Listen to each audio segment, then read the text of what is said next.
Some places feel less like scrapyards and more like confessionals.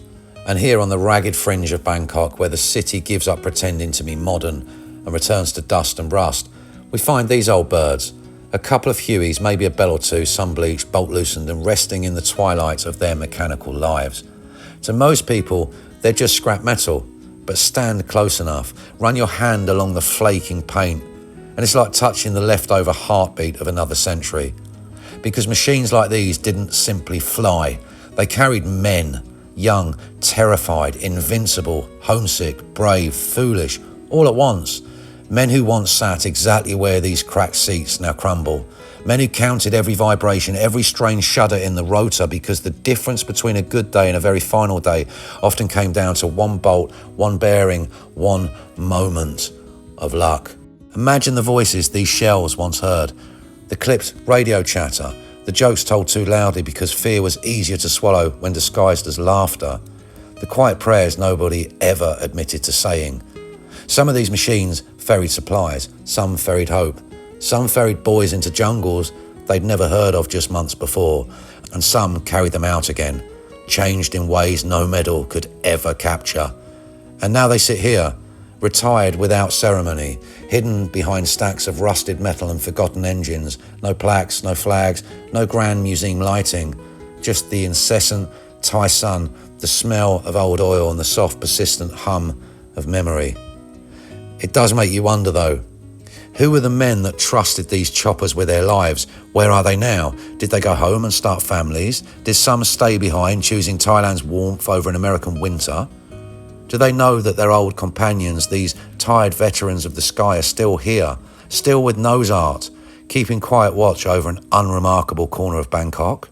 Maybe these relics aren't forgotten after all. Maybe they're simply waiting for someone, anyone, to look at them and remember that once, in a different time, they mattered tremendously.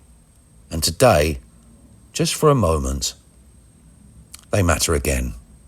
Back to Vietnam then in 70 and 71 in Vietnam, and that was up in Da Nang, really good area. I was working then for the Air Force. I got on Air Force Advisory Team 1. There was 12 of us. We worked with the Vietnamese. We was taking care of their equipment, helicopters, and we was doing test flights. I was doing test flights. When we finished the aircraft, before we gave it to them, we test flown it, and had it signed over to them. And that's the first time I crashed. Took a bad one then. Lost most of my teeth. Oh, really? How did that happen? I was flying left seat. My right seat pilot was a captain by the name of Kong. Kong with a K or a C, I'm not sure. They're Vietnamese. So you were a pilot? No? I fly. You fly. I'm not a pilot. Okay. I work for a living. I'm a mechanic. Okay. Yeah. So, when I was working with American Airlines, I'd have a uniform and people say, "You're a pilot?" I said, "No, I work for a living." You know? But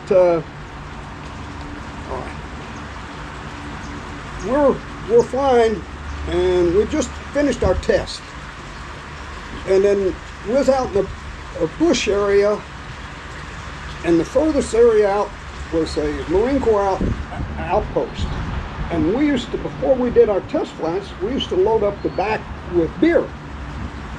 Beer was cheap then, 10 cents a can at the PX. And we'd buy a couple of cases of beer and put it in the back for the Marines.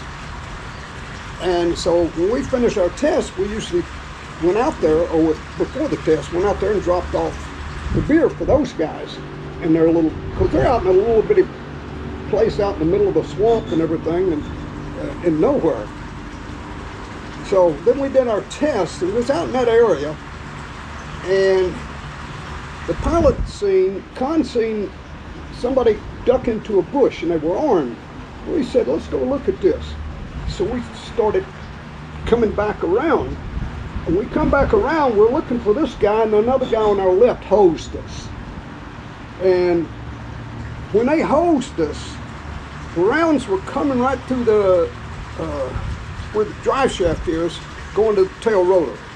And at one round, man, that thing cuts in two. And so now we just go in a damn circle, and we're going sideways, but we're turning, and we hitting this damn rice paddy, and when we hit head on, my inertia reel came loose. I kissed that instrument shield right here. It split my bell helmet. It took most of the teeth in the front. Now, I was already wearing false teeth. I had, I think, two up here and one in the side on a false plate, but this took out the rest of them, or most of them that you could see. And so we hit so hard, the skid spread. So we're hitting here, and now when the rotor comes forward, it's coming forward like this. So it splits right down here. We were lucky. It got in that, and it stopped here, because usually it's the blades that come back into you that kills everybody. And so I'm looking over, and Kong is trying to get out of his seat, and that damn cyclic is just had been banging his shit out his legs. He was all beat up. And so I blew my door, undone my belt, blew the door and rolled out. And now I go to the back because the engine's running wild, and it's going to explode. It's running about 8,000 RPM, I guess. So I go in the back and I throw up the cowling to take the fuel off, fuel start the engine. So while I'm there, I figured that what used to be the engine deck up here is now right down here. And I'm looking at it, and I get this shit in my mouth. And I'm spitting out, and I seen all these white things.